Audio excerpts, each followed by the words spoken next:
अग्निमीळे पुरोहितं यज्ञस्य देवमृत्युजं होतारं रत्नधातमम्। ये ऋग्वेद का पहला मंत्र है। ऋग्वेद 1:1 सारे वेदों का भी पहला मंत्र है।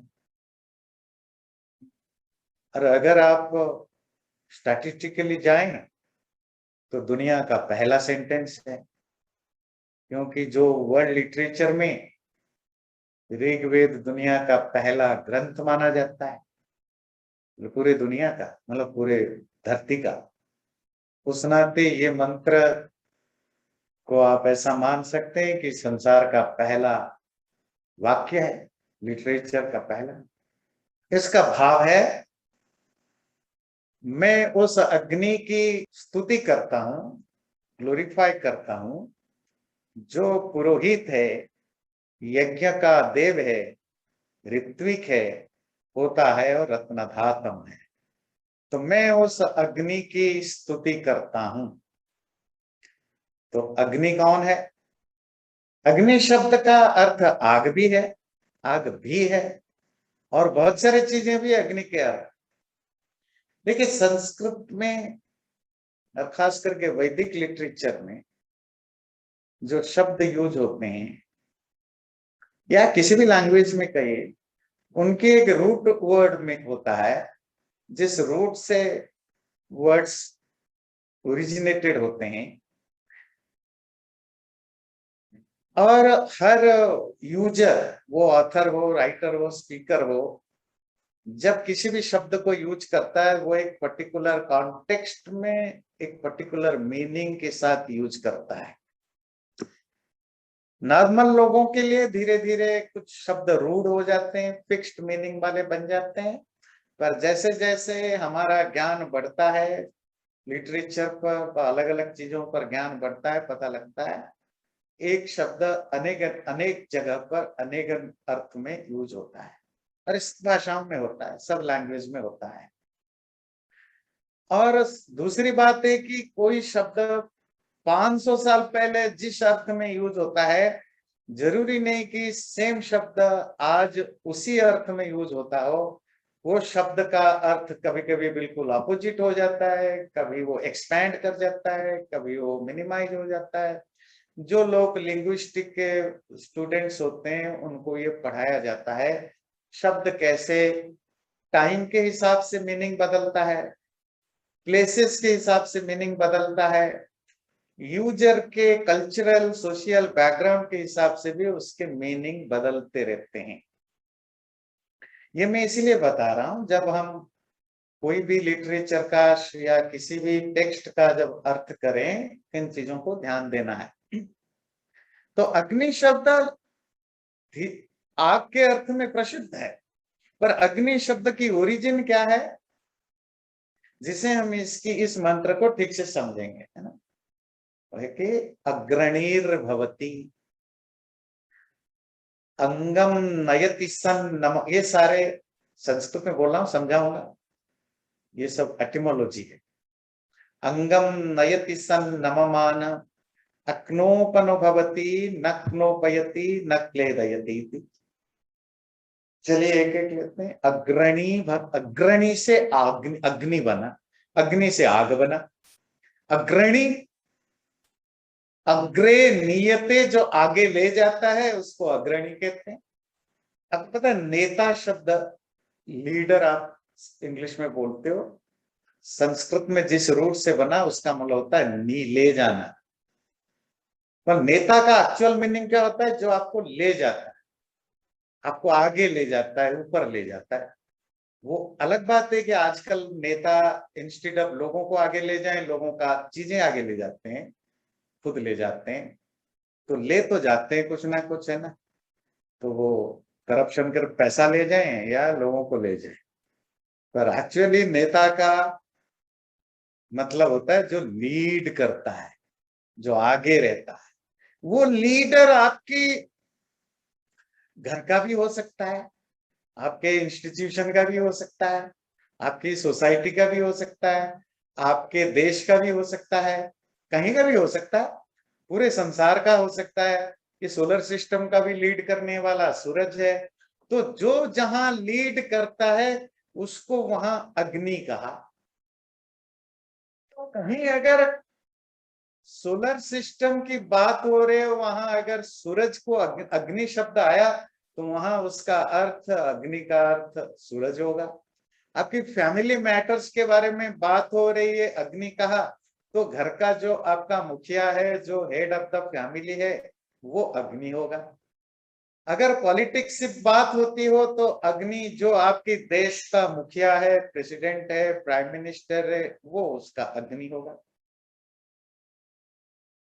इस आग को भी अग्नि कहते हैं।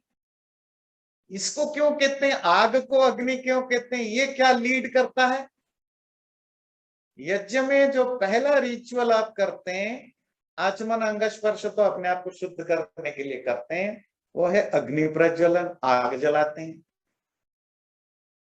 अब कहेंगे यज्ञ में क्यों कहते हो, बाकी पूजा पाठ? बाकी पूजा पाठ उस समय होते ही नहीं, थे ही नहीं। ये जो आजकल हिंदुओं में हम जो पूजा पाठ करते हैं, ये नया फेनोमेना है, न्यू फेनोमेना है। ये किसी भी पुराने शास्त्रों में कहीं कुछ होता नहीं था। तो अगर हिंदुओं का कोई एकमात्र पूजा का तरीका था तो वो यज्ञ होता था। तो यज्ञ में, क्योंकि यज्ञ पॉपुलर था, सबके घर घर में होता था, सबको पता था, तो यज्ञ में जो पहला काम किया जाता है तो उसमें अग्नि प्रज्वलन किया जाता है। वहां भी जो ये जो फायर है, भौतिक अग्नि, वो भी पूरे यज्ञ को लीड करता है। अब अगर अग्नि आप समझ गए तो अब अग्रणी लीड करने वाला, वो स्पिरिचुअली परमात्मा भी हो सकता है, पॉलिटिकली देश का लीडर भी हो सकता है, कोई भी हो सकता है। अब हम समझेंगे ये पूरा मंत्र उस अग्नि की जो ग्लोरीफाई करता है। अग्नि एड़े, ये एड़ा है, एड़ा है ना, ये संस्कृत में भी नहीं होता, ये वैदिक संस्कृत में, वो ल का थोड़ा हार्ड वर्जन है, ळ, वो है अग्नि मेड़े, ये ला नहीं है। तो ये एक ऐसा लेटर है जो बाद में ऑलमोस्ट लोप हो गया, इसकी प्रोनाउंसिएशन इवन संस्कृत में भी लोप हो गया है, पर कुछ मॉडर्न इंडियन लैंग्वेज में आज भी वो उसका यूज मिलता है। मोस्ट ऑफ जगह खत्म हो गया है, उसको सीखना पड़ता है। जो तमिल है, जो हरियाणा के या राजस्थान के जो वो बेल्ट है, और महाराष्ट्र में भी कुछ हिस्से में हम ड़ का साउंड ध्वनि सुनते हैं। तो अग्नि की स्तुति करते हैं, ग्लोरीफाई करते हैं, वो अग्नि वाला अग्रणी की लीडर की। तो लीडर कैसा है? पुरोहितम। पुरोहित जानते हैं? अगेन दोबारा, अब ये पुरोहित शब्द लेते ही नॉर्मली हम समझते हैं जो प्रीस्ट होते हैं उनको पुरोहित कहते हैं। जो मंदिर में या घरों में पूजा पाठ करते कराते हैं उनको पुरोहित कहते हैं। पर पुरोहित का जो लिटरेरी मीनिंग है, पूरा तो कहते हैं सामने, फ्रंट में, हित कहते हैं कल्याण, वेलफेयर, हित, जिसके सामने दूसरों का वेलफेयर या कल्याण होता है, मतलब उसके हर एक्टिविटीज में, उसकी हर रोल में, जहां सबसे पहला जो जो प्रायोरिटी होती है वो दूसरों की भलाई करना। इसीलिए आप देखेंगे प्राचीन जमाने में जो राजाओं के मंत्री होते थे, नॉर्मली जो एंशिएंट इंडियन पॉलिटिकल साइंस में जो डिस्क्रिप्शन मिलता है, 18 तरह के मंत्रियों का डिस्क्रिप्शन मिलता है, 18 तरह के। तो उसमें एक मंत्री या मिनिस्टर या सेक्रेटरी, आज की कंटेम्प्रेरी में जो भी बोले, उसको भी वो पुरोहित कहलाता था। नॉर्मली वो वही शास्त्रों के विद्वान होता था। जो राजा जिसको बहुत ज्यादा श्रद्धा या ट्रस्ट करते थे, वो कभी भी, क्योंकि राजा को पता है बाकी मिनिस्टर कंप्रोमाइज करे न करें, सच बोले न बोले, ये जरूर सच बोलेंगे जन सबके कल्याण के लिए, राजा के और प्रजाओं के कल्याण के लिए। बाकी मिनिस्टर क्यों ना बोले? क्योंकि राजा है, राजा के आसपास रहने वाले लोगों को फायदा भी बहुत होता है, नुकसान भी बहुत होता है। तो मंत्री लोगों को पता है राजा को अगर सच बोले जी ये गलत है, ये सही, ये गलत है, राजा खुश, राजा को तारीफ चाहिए जी, सब मुझे वाह वाह करे, और कोई मिनिस्टर कहे नहीं सर वो तो वहां भूखा पड़ा है, वहां सूखा पड़ा है, लोग परेशान हो रहे हैं, तो राजा का मूड खराब होगा। तो आजकल की तरह थोड़ी ही कि जॉब से हटाएंगे, वो सीधे तो जेल में डाल देंगे, गर्दन उड़ा देते थे। तो सच बोलना मुश्किल होता था। आज भी पॉलिटिकल कॉरिडोर में नेताओं को सच बोलना मुश्किल होता है, और हमेशा होता था जो बड़े राजाओं के आसपास रहते थे। पर कुछ लोग जरूर होते थे जो हमेशा राजा को सच बोलते थे। जैसे आज हम पुरोहित की बात कर रहे हैं, मैंने एक दिन और एक बार आपसे चर्चा की थी, दुर्मुख की चर्चा की थी, है ना। दुर्मुख जिसका नाम है दुर्मुख, मतलब दू मतलब खराब, मुंह मतलब मुंह, जिसका उसका नाम ही खराब मुंह। उसका काम क्या था? वो एक पोस्ट होता था स्पाई का, है ना, जासूस का पोस्ट होता था। मतलब अगर दुर्मुख राजमहल के अंदर आ गया कोर्ट में, राजा के कोर्ट में, तो राजा समझ गए समथिंग, कुछ गड़बड़, कुछ गलत चल रहा है, क्योंकि उसको गलत ही बताने आना है उसको, क्योंकि बाकी लोग तो बता नहीं सकते, डरेंगे। तो वो उसकी जब है कि तुम्हें उसको अभयदान मिलता है, अभयदान समझते हैं, तो तुम्हारे साथ कोई गलत नहीं होगा। तो कुछ भी देश में, राज्य में कुछ गड़बड़ होता है तुम बताओ। इसी तरह वो तो दुर्मुख है, उसका पोस्ट है, उसको बताना ही है। पर पुरोहित मोरली अपने आप को उस लेवल पर रखते थे कि हमेशा राजा और प्रजा का कल्याण करते थे। जिनका उद्देश्य है दूसरों का कल्याण करना, दूसरों के कल्याण में अपना फायदा ढूंढना नहीं, वो अपने को गरीबी में रखते हुए भी, अपने को अपनी सामर्थ्य में रखते हुए भी दूसरों का भला करते हैं। और वो लीडर करता है, वो ये लीडर की डेफिनेशन में आता है। तो अग्नि का अर्थ जो अग्रणी, जो लीड करने वाला, उसके लिए एक और खूबसूरत एटिमोलॉजी आती है, कहते हैं अंगम नयति सन नममान। वो अग्नि कहलाता है। अग्नि मतलब अग्रणी, लीडर, जो अपने शरीर को, अपने आप को झुका करके दूसरों को उठा लेता है। आग के लिए भी वही है, आग में आप कुछ चीज डालते हैं, घी सामग्री कुछ भी डालते हैं, वो नीचे भी जाए तो भी वो उसको वो जला लेता है। तो लीडर कौन के होता है? जो अपने आप को दूसरों के बराबर ला करके उनको ऊपर उठाता है। अगर लीडर अपने आप को ऊंचा रखा, अपने हाव भाव में, एटीट्यूड में, व्यवहार में, वो किस बात का लीडर फिर बना? कोई ऐसा लीडर लीडर नहीं बनता है। ना उसको प्रजाओं का या लोगों का, जो नीचे रहने वाले लोग, उनको कोई रियल स्नेह या प्यार या श्रद्धा मिलता है। कोई जबरदस्ती तो बहुत कुछ हो जाता है, अलग बात है।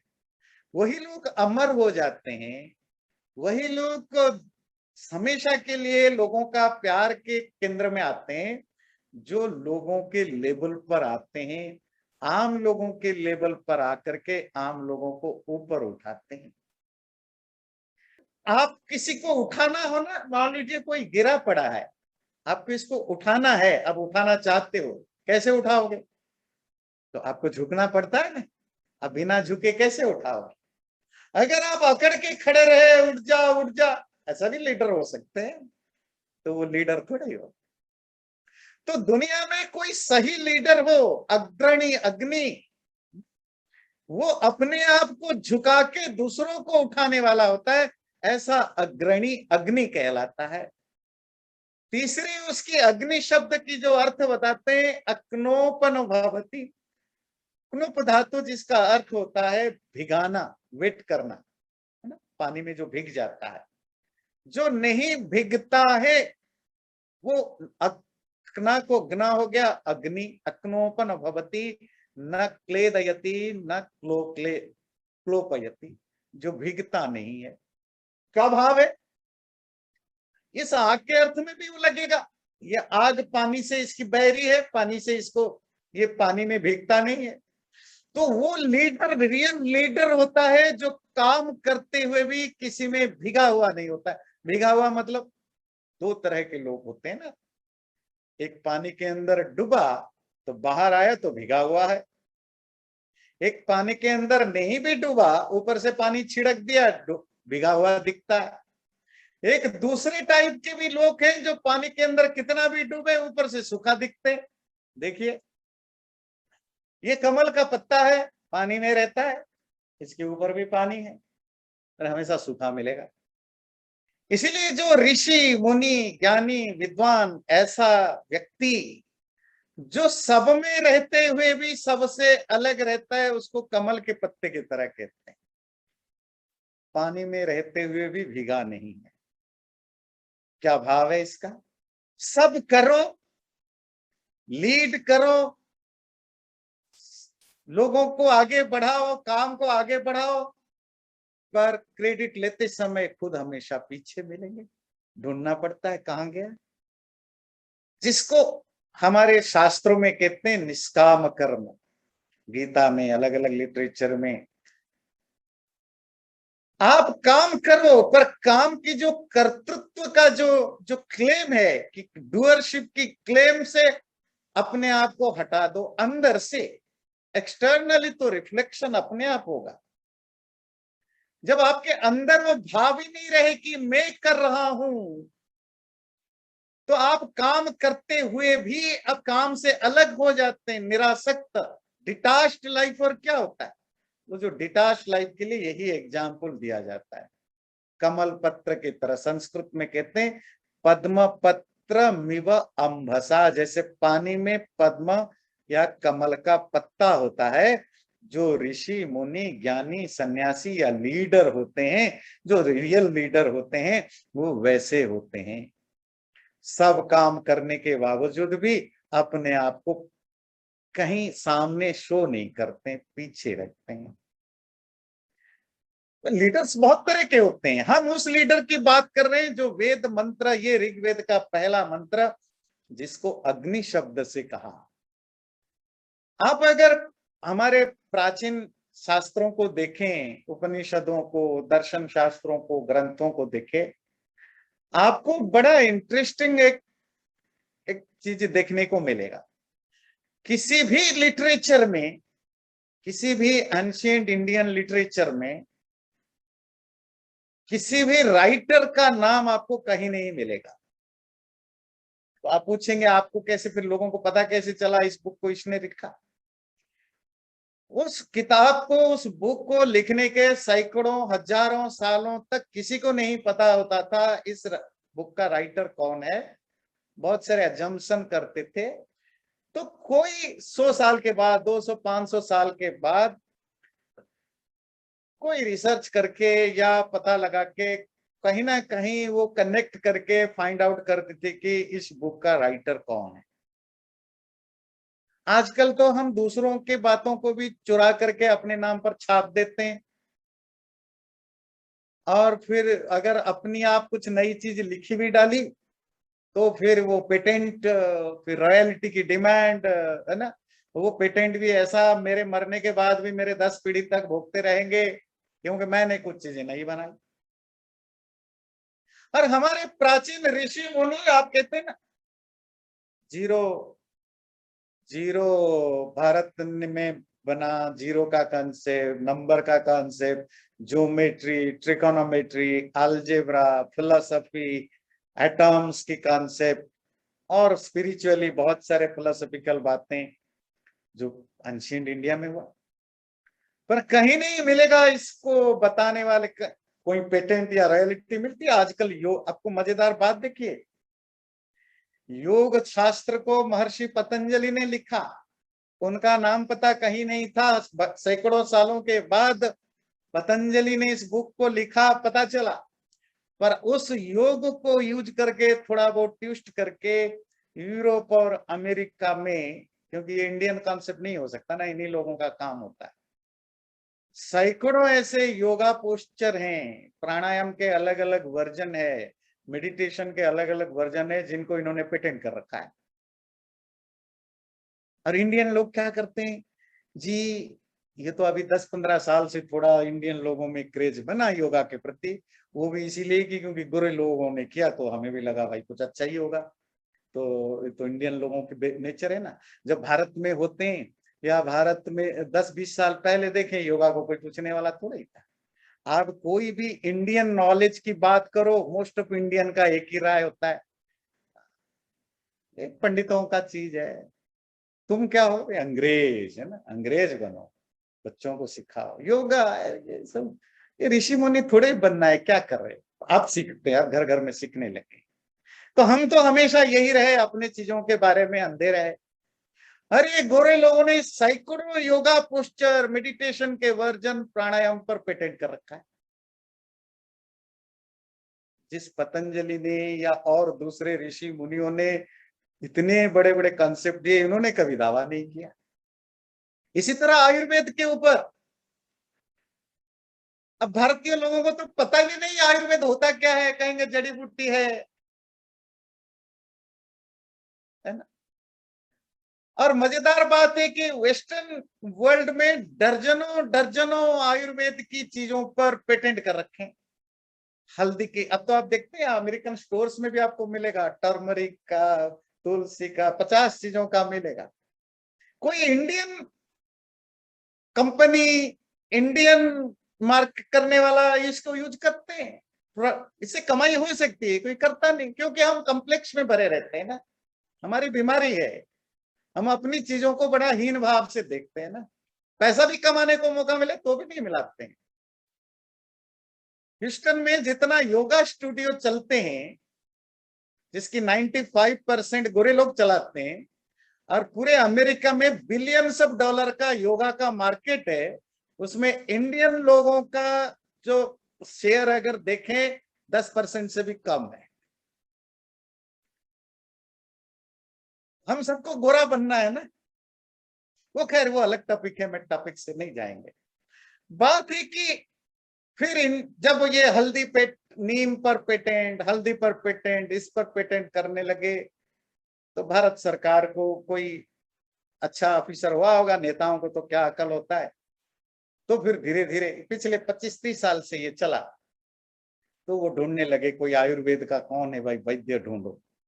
तो उनको भेजते थे लंदन में, अमेरिका के अलग अलग कोर्ट में, जो जहाँ पेटेंट की जो कोर्ट होते हैं, कि वहां जाकर के बताओ कि भाई ये हमारे यहाँ 5,000 साल, 3,000 साल, 4,000 साल पहले से हम यूज कर रहे हैं, इसका डिस्क्रिप्शन है, ये लिटरेचर है, ये आयुर्वेद का ग्रंथ है, आप कैसे पेटेंट करोगे। तो एक आधा चीजों पर हमने वो स्टे भी लगाया, उसको रोका भी, कुछ चीजें हम रोक नहीं पाए क्योंकि हमें पता नहीं चला। भाव है, ये सब चीजें क्यों हुआ। टॉपिक पद्मपत्र मीमांसा, उस समय तो वो इनोसेंट थे। हमारे ऋषि मुनियों का कहना है, इवन इतने सुंदर सुंदर नया ओरिजिनल ज्ञान दुनिया को देने के बावजूद भी हर ऋषि मुनि को लगता है ये मेरा ज्ञान नहीं है। उपनिषदों में बड़ा सुंदर बात आती है, कहते हैं इति शुश्रुमधीराणाम येन तद्विचक्षिरे।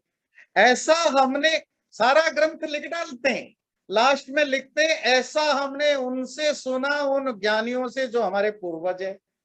तुम्हारा नाम क्या है, हमारा नाम से क्या रखा है, ये हमारा ज्ञान थोड़ी है, हमने तो उनसे जाना। इसीलिए कोई ऋषि मुनि अपना नाम नहीं लिखता था किसी ग्रंथ को लिखते समय। ध्यान रखिए, अग्नि अग्रणीर्भवती अक्नोपन भवती नोक नोपयति, वो अग्नि कहलाता है, अग्रणी कहलाता है, जो कहीं सब कुछ करने के बावजूद भी कहीं भीगा हुआ नहीं होता है। कीचड़ में रहते हुए भी साफ है, पानी में रहते हुए भी भीगा नहीं है। कमल पत्ते के समय सब कुछ करने के बाद भी क्रेडिट अपने लिए नहीं लेता, कहीं पीछे मिलता है। एक हिस्टोरिकल स्टोरी है, नैरेटिव है, कितना सच है झूठ पता नहीं। तो पुरी में एक जगन्नाथ मंदिर, बड़ा बहुत बड़ा फेमस मंदिर है।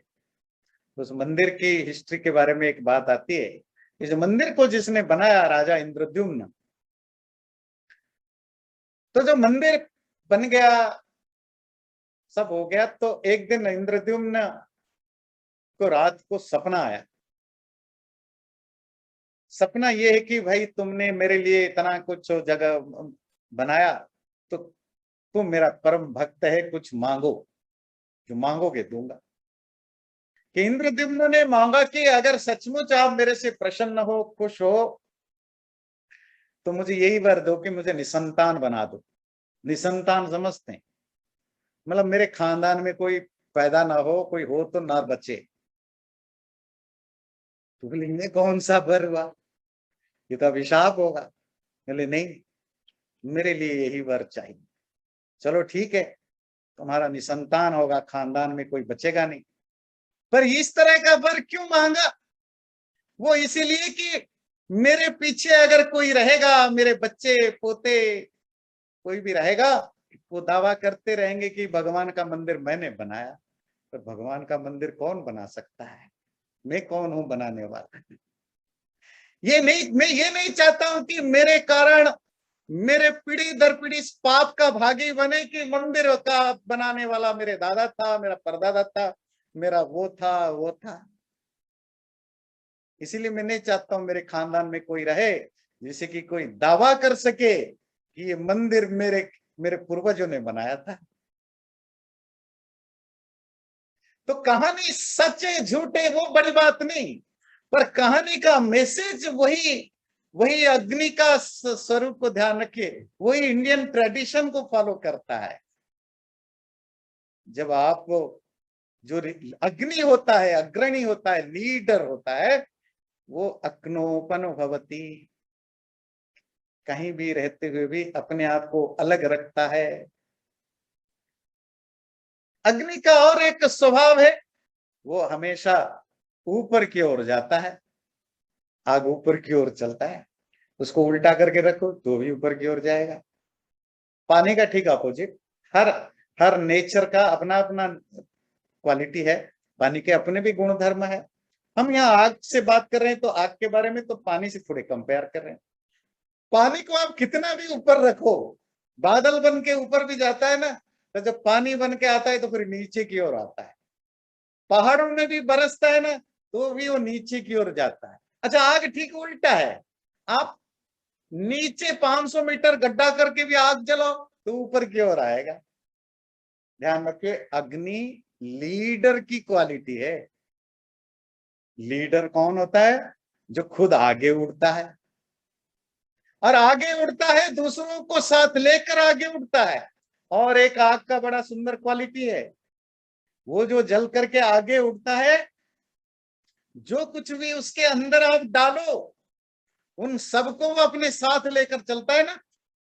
लकड़ी डालो, घी डालो, सामग्री डालो, वो सबको अपना जैसा बना लेता है। आग में लकड़ी डालते ही लकड़ी थोड़ी लकड़ी रहेगी। अब जलती हुई लकड़ी को आप क्या बोलते हो? कहते तो लकड़ी थोड़ी बोलते हो, क्या बोलते हो? आग बोलते। ये है लीडरों की क्वालिटी, आइडियल लीडर की। जब आप उनके सानिध्य में होते हो, साथ होते हो, वो आपको अपने जैसा बना डालते हैं। इसलिए प्राचीन काल में जब कोई शिष्य या कोई सीखने की इच्छा रखने वाला व्यक्ति गुरु के पास जाता था, तो वैसे प्राचीन शास्त्रों में मिलता है, गुरु के लिए जो शब्द मिलता है अग्नि। अग्नि ज्ञान का भी एक रिफ्लेक्शन है। नॉलेज और अग्नि दोनों में काफी सिमिलैरिटीज हैं। तो गुरु को अग्नि कहा क्योंकि ज्ञान अग्नि है। तो जिसने पढ़ लिया वो भी अग्नि बन गया, आग बन गया, तो गुरु अग्नि है। तो शिष्य जब कुछ पूछने की दृष्टि से गुरु के पास जाता था, एक तो होते हैं जो फॉर्मल स्टूडेंट होते हैं वहीं रहते हैं, रोज थोड़े कि वो कुछ, वो तो वहीं रहते हैं, उनको कुछ करना नहीं है। कोई बाहर से कोई व्यक्ति ऑकेजनली आ जाता था कुछ पढ़ने लिखने सुनने के लिए, तो उसके लिए नियम होता था वो कैसे आए, कुछ उपहार कुछ गिफ्ट लेकर आता था। और वो गिफ्ट क्या? तो समित पाणी ही गुरुम ब्रजे, हाथ में समिधा लेकर के आते थे। आपको भी भाई गिफ्ट ही लाना था, कुछ अच्छी चीजें लाते, खाने पीने के सामान लाते, कपड़े लाते, कुछ और लाते। ये समिधा लकड़ी लेकर के क्यों आते थे? और खाली लकड़ी नहीं, समिधा, वो लकड़ी जो जलने लायक हो, तभी समिधा कहलाती। समिधा लेकर, समित पानी आना चाहिए। क्यों? क्योंकि जब तक तुम जलने लायक नहीं होगे तो तुम्हें ज्ञान देंगे तो धुआं पैदा करोगे। आप कोई भी लकड़ी डाल दो आग में, अगर वो लकड़ी जलने लायक ना हो तो जलेगा कम, धुआं ज्यादा करेगा, नुकसान ज्यादा करेगा। तो जो जलने लायक होता है, सूखा है, प्रॉपरली उसमें वो गुण है जो जलने लायक हो, उसको समिधा कहते हैं। शिष्य आता है ये समिधा लेकर के, ये लक्षण है कि मैं जलने के लिए तैयार हूं, जलने मतलब उस ज्ञान प्राप्ति के लिए मैं योग्य हूं। और जैसे ही शिष्य गुरु के पास आता है समिधा बन के, समिधा को अग्नि में डालते ही क्या होता है, थोड़ी देर के बाद समिधा खुद अग्नि बन जाती है, फिर दूसरी लकड़ी डालनी होती है। फिर शिष्य क्या करता है, कुछ सालों के बाद वो खुद अग्नि बन जाता है, खुद गुरु बन जाता है, फिर दूसरों को जलाता है। तो अग्नि का ये एक क्वालिटी है, जो भी उसके पास है वो उसको अपने जैसा बना लेता है। जो रियल लीडर होते हैं, अच्छे लीडर होते हैं, जो भी उनके आसपास रहता है वो उनको भी अपना जैसा जला देते हैं।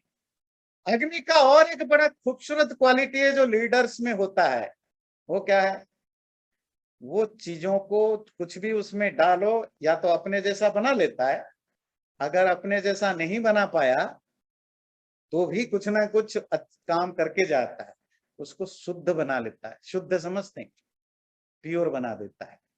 जैसे आपको मेटल्स डालेंगे, लोहा सोना, वो उसको जला नहीं पाता, आग नहीं बना पाता। पर जो सोना या लोहा तांबा वगैरह जब आप आग में डालते हैं तो क्या होता है, लोहा और सोना जो मेटल्स हैं उनकी जो अशुद्धियां है, जो इम्प्यूरिटीज है, वो नष्ट हो जाते हैं। लोहा पूरा प्रॉपर लोहा बन जाता है, स्टील बन जाता है, सोना कुंदन बन जाता है ना, तप तप करके कुंदन बना, तपा तपा करके। इसी से शब्द बना तपस्या। तप, तप समझते हैं ना, अपने आप को तपाना। तप का एक्चुअली मतलब होता है जलाना। अब खाना कम खा रहे हो, आप ब्रह्मचर्य का पालन कर रहे हो, इंद्रियों को रोक रहे हो, इसमें जलाना कहाँ होता है, अपने आप को शुद्ध कर रहे हो। शुद्ध करने के लिए जिस कष्ट, जिस परेशानियों के थ्रू गुजरते हो, उसी के नाम तपस्या है, जलाना। तो जो लीडर, अग्रणी, अग्नि, उस अग्नि की मैं स्तुति करता हूं, मंत्र कहता है। जिसके पास कोई आए या तो वो अपने जैसा बना लेता है, अगर अपने जैसा नहीं भी बनाता है तो उसको बेकार नहीं करता, उसको शुद्ध, ज्यादा जिस रूप में आया उससे बेटर, ज्यादा शुद्ध बना करके भेजता है। अग्निमीळे पुरोहितम यज्ञस्य देव मृत्युजम। और मैं उस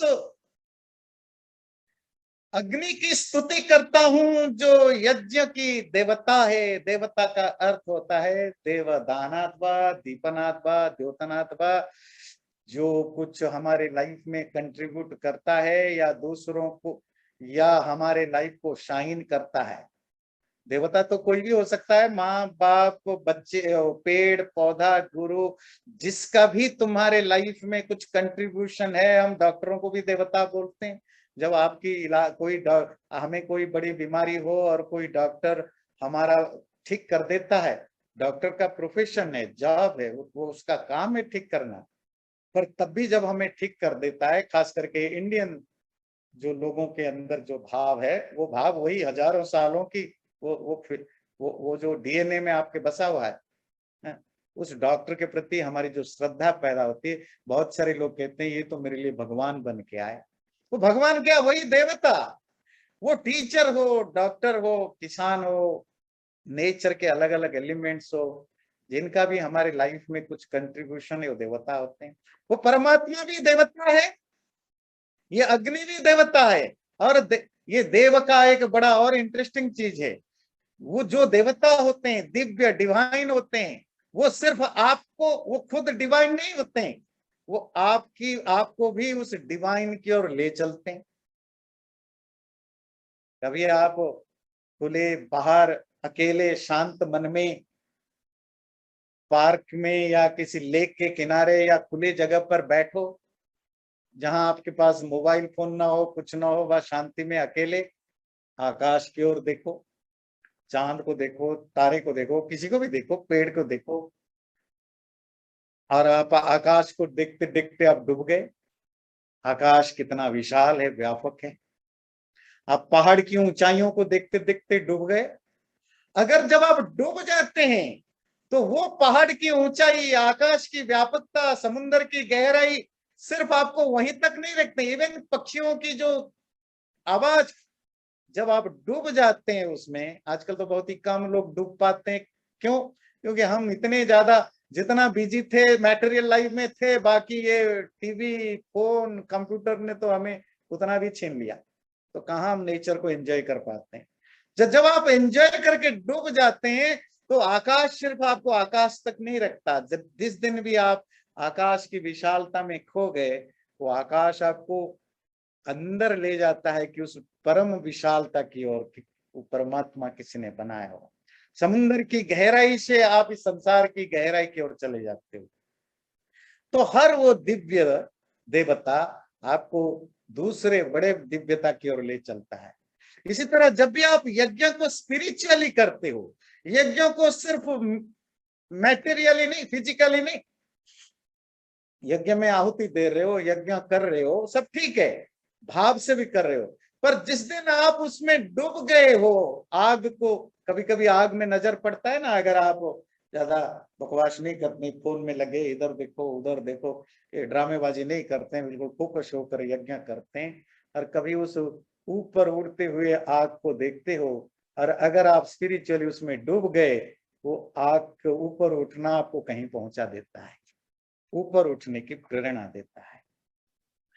तो ऐसा जो परमात्मा अग्रणी, यहाँ परमात्मा भी नेता है, हमारे राजा भी अग्नि हो सकता है, आग भी अग्नि हो सकता है, ऋषि भी अग्नि हो सकता है, कोई भी व्यक्ति अग्नि, ऐसा जो अग्नि यज्ञस्य देव मृत्युजम और ऋत्युजम, ऋतौ ऋतौ यजति इति ऋत्युजम, जो हर सीजन में यज्ञ करता रहता है उसको ऋतु कहते हैं। ऋत्विक यज्ञ का पुरोहित को ऋत्विक कहा जाता है, और ऋत्विक होने का अधिकार उसी को होता था प्राचीन काल में, जो खुद हर सीजन में, हर मौसम में, हर परिस्थिति में यज्ञ करता रहता था, उसको यज्ञ कराने का अधिकार होता था। वो परमात्मा भी जो 24 घंटे हर मौसम में, हर सीजन में, सृष्टि हो, प्रलय हो, कुछ भी हो, हर परिस्थिति में ये सृष्टि यज्ञ तो चलता रहता है। जो राजा है, जो लीडर है, उसको भी हर परिस्थिति में, अच्छा हो बुरा हो, अभी कोविड का सिचुएशन था, अभी भी है, जो देखो उस देश ने, वो देश जहाँ के लीडर अच्छे होते हैं बड़े आसानी से उभर गए, लोगों को कम कष्ट होने दिया। जहाँ लीडर खराब होते हैं, लोग परेशान हैं, लीडर को कोई फर्क नहीं पड़ता।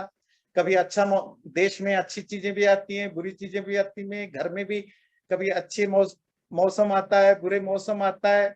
मौसम तो, मौसम का मतलब अच्छे और बुरे सिचुएशन आते रहते हैं, पर जो लीडर होता है हर सिचुएशन में उसको मैनेज करता है, हर सिचुएशन में आगे बढ़ता जाता है, ऐसा जो ऋत्विक है। और एक लास्ट रत्नधातमम, इसी के साथ पूरा करेंगे, बड़ा इंटरेस्टिंग है। वो लीडर जो रत्नों को, रत्नधातमम मतलब रमणीयानाम धनानाम धातृतमंबा, धातृतमंबा, अच्छे अच्छे धन संपत्तियों का जो रखने वाला, होल्ड करने वाला या देने वाला। मुझे बड़े मजेदार बात है, जो धन कमाता है, रखता है, वही दे सकता है और उसको देना चाहिए। संस्कृत में दो शब्द बड़ा इंटरेस्टिंग है, एक है दाता, दाता समझते हैं, देने वाला, और एक है धाता, ध, है ना, त थ द ध, ध के बाद ध आता है। द और ध में क्या फर्क पता है? द जो है वो सॉफ्ट होता है, ध जो बोलते हैं थोड़ा हार्ड होता है। संस्कृत में भी उसको कहते हैं कोमल वर्ण और कठिन वर्ण। और द ध में और कोई फर्क नहीं, द को जब हार्डली बोलते हैं वो ध बनता है। दान और धन में फर्क यही है, धन है इकट्ठा करने के लिए, कमाने के लिए, पर जब आप देने लगते हैं तो आप सॉफ्ट बन जाते हैं। आपका हार्ट, आपकी पर्सनालिटी, आपकी एटीट्यूड तो सोवर बनता है, सौम्य बनता है, सुंदर बनता है। जब आप छोड़ते नहीं है तब हार्ड बन जाते हैं, कठोर बनते हैं। आपकी एटीट्यूड भी बड़ा इगोइस्टिक होता है। इगोइस्टिक लोग ही कम देते हैं ना, मैंने कमाया मैं क्यों दूं, मैं। तो कमाने वाला, कमा करके जमा करने वाला तो ध हो जाता है, धाता। और कमा करके बांटने वाला दाता हो जाता है, सॉफ्ट हो जाता है। परमात्मा रत्न धाता भी है, रत्न दाता भी है। वो संसार की हर प्रॉस्पेरिटी का मालिक भी वही है और सबको वो खुले मन से देता भी रहता है। सारा प्रकृति को बिछा रखा है, तुम्हारी जितनी मेहनत करो उतना बटोरना है, बटोरो। रत्न धातमम अग्निमीळे पुरोहितम यज्ञस्य देव मृत्युजम होतारम रत्न धातमम। मैं उस अग्नि अग्रणी लीडर की ईड़े स्तुति करता हूं जो पुरोहित है, जो यज्ञ का देव है, जो ऋत्विक है, जो होता है, जो रत्न धातमम है। इस मंत्र के द्वारा हम कुछ चीजें लीडरशिप की, जो वैदिक कंसेप्ट है लीडरशिप की, उसके बारे में थोड़ी बहुत जाना। तो आपने ध्यान से सुना, बहुत बहुत धन्यवाद। ओम शांति। चैनल को सब्सक्राइब जरूर करें और वीडियो अच्छा लगे लाइक भी जरूर करें।